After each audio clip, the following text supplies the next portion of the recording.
ఆధ్వర్యంలో జరుగుతుంది. సిఎస్ జవహర్ రెడ్డి బాధ్యత తీసుకోవాలి. ఈరోజు కూడా డీజీపీ అధికారం నడుస్తున్నట్టు మాకు కనపట్టలేదు. తాడేపల్లి కొంప ప్యాలెస్ నుంచి కానీ ఎక్కడైతే ఇక్కడి నుంచి రిలీవ్ అయిన అధికారులు ధనంజయ రెడ్డి ముఖ్యమంత్రి సెక్రటరీ, అదేవిధంగా ఆంజనేయులు ఇంటెలిజెన్స్, ఈ తీసేసిన తహసీల్దారులు అంతా కలిసి రఘురామరెడ్డి కావచ్చు, ఆంజనేయులు కావచ్చు, ధనంజయ రెడ్డి కావచ్చు, సజ్జల రామకృష్ణారెడ్డి కావచ్చు, వీళ్ళ డైరెక్షన్లోనే ఎన్నికల అనంతరం హింస జరిగిన 3 ప్రాంతాలు కూడా, అటు పల్నాడు కావచ్చు, నరసరావుపేట కావచ్చు, అదేవిధంగా తాడిపత్రి కావచ్చు, అదేవిధంగా మాచర్ల కావచ్చు, ఈ సంఘటనలన్నీ కూడా ఎన్నికల అనంతరం జరిగిన హింసకి కారణం. ఎక్కడైతే అధికారులు మార్పిడి జరిగిందో ఇది కావాలని చేసిన వైసీపీ నాయకుల కుట్ర, కుతంత్రం, దుర్మార్గాలు.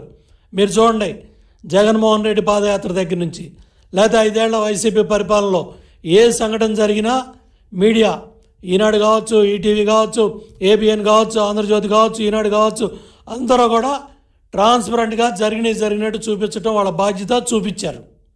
కానీ ఈ విధంగా మహిళలు వాళ్ళ మీద జరిగిన దాడి, వాళ్ళ తలలో పగిన విధానం, వాళ్ళ కారిన రక్తం, చిందిన రక్తం అన్నీ కళ్ళకు కట్టినట్టు కనపడతా ఉంటే ఒక బాధ్యత గల ప్రజాప్రతినిధి ప్రెస్ మీట్ని లైవ్లో చూపించారని ఇవాళ మీరు మీడియా మీద, ప్రధాన మీడియా మీద, ఈనాడు మీద, ఈటీవీ మీద, ఏబిఎన్ మీద, ఆంధ్రజ్యోతి మీద, వీళ్ళందరి మీద ఎఫ్ఐఆర్ కట్టి ఇన్ని సెక్షన్లు పెట్టి మీరు పత్రికా స్వేచ్ఛని, మీడియా స్వేచ్ఛని మరి కంట్రోల్ చేయాలని, కట్టడి చేయాలనే ప్రయత్నాన్ని పక్కన పెట్టండి. జగన్మోహన్ రెడ్డి కనుసన్నల్లో, ఇవాళ ముఖ్యమంత్రి కనుసన్నల్లో, ముఖ్యమంత్రి డైరెక్షన్లో, సజ్జల డైరెక్షన్లో టోటల్గా చీఫ్ సెక్రటరీ జవహర్ రెడ్డి ఇవన్నీ చేపిస్తూ ఉన్నాడు. మేము ప్రతిసారి చెప్తా ఉన్నాం, ఏం చీఫ్ సెక్రటరీ పరిపాలన తీరులో ఏ మాత్రం కూడా తేడా లేదు. ఏం చేయాలో అదే చేస్తూ ఉన్నాడు. ఎప్పుడైతే పెన్షన్లు మేము వెళ్ళి చెప్పొచ్చాం, సచివాలయాలకు ఇస్తే వృద్ధులు ఇబ్బంది పడతారని చెప్తే ఆ రోజు అట్టాగే చేశాడు, సచివాలయాలకు పంపించాడు. మళ్ళీ తర్వాత వెళ్ళి వచ్చే నెలలో చెప్పాం, అయ్యా బ్యాంకుల దగ్గరికి వెళ్తే ఇబ్బంది పడతారని, మళ్ళీ బ్యాంకుల దగ్గరికి పంపించాడు. అదేవిధంగా ఈరోజు మీడియా మీద కేసులు పెట్టించే స్థాయికి సిఎస్ ఆధ్వర్యంలో ఇవాళ యంత్రాంగం పనిచేస్తూ ఉందంటే దీన్ని కట్టడి చేయాలని ఎలక్షన్ కమిషన్ని కోరుతాం. అదేవిధంగా సిట్ అధికారులు కూడా ట్రాన్స్పరెంట్గా పనిచేయాలి. ఎందుకంటే ఇవాళ ఏళ్ళన్నీ కూడా మీ గల్లే చూస్తూ ఉన్నాయి. చాలా ట్రాన్స్పరెంట్గా సిట్ అధికారులు పనిచేయాలి. ఏ కర్మ పట్టిందంటే పోలీస్ యంత్రాంగానికి ఒకే స్థాయి అధికారులు వచ్చి ఈ ఎఫ్ఐఆర్, ఈ సెక్షన్ ఎందుకు పెట్టలేదని అడుగుతుంటే తలలు దించుకోవాల్సిన పరిస్థితి కొంతమంది పోలీస్ అధికారులకు వచ్చింది. ఎందుకు వచ్చింది ఈ పరిస్థితి?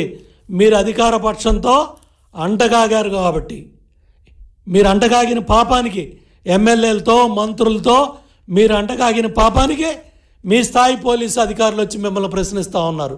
ఈ సెక్షన్ ఎందుకు పెట్టలేదు, ఈ సెక్షన్ ఎందుకు పెట్టారని. మరి దానికి సమాధానం చెప్పలేని పరిస్థితిలో ఇవాళ మీరున్నారు.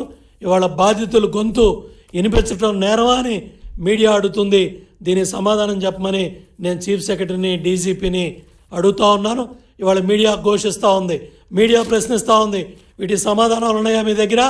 ఇవన్నీ కూడా ఎలక్షన్ కమిషన్ దృష్టిలో పెడతాం. ఇమ్మీడియట్గా ఎవరైతే బాధ్యులైన కంచెలపాలెం పోలీస్ స్టేషన్ అధికారులు, ఎవరైతే స్టేషన్ హౌస్ ఆఫీసర్లుగా ఉన్నారో, ఎవరైతే డీసీపీ కన్సర్న్లో ఇవన్నీ పనిచేశారో దీని మీద విశాఖపట్నం సిపి కూడా స్పందించాలి, వివరణ ఇవ్వాలి. మీరు పెట్టిన చాలా ప్రెస్ మీట్లు ఇదే మీడియా చూపించింది, ఏ సంఘటన జరిగినా చూపించింది. ఆ రోజు రాని ఎఫ్ఐఆర్లో ఈరోజు ఎందుకు వచ్చాయి?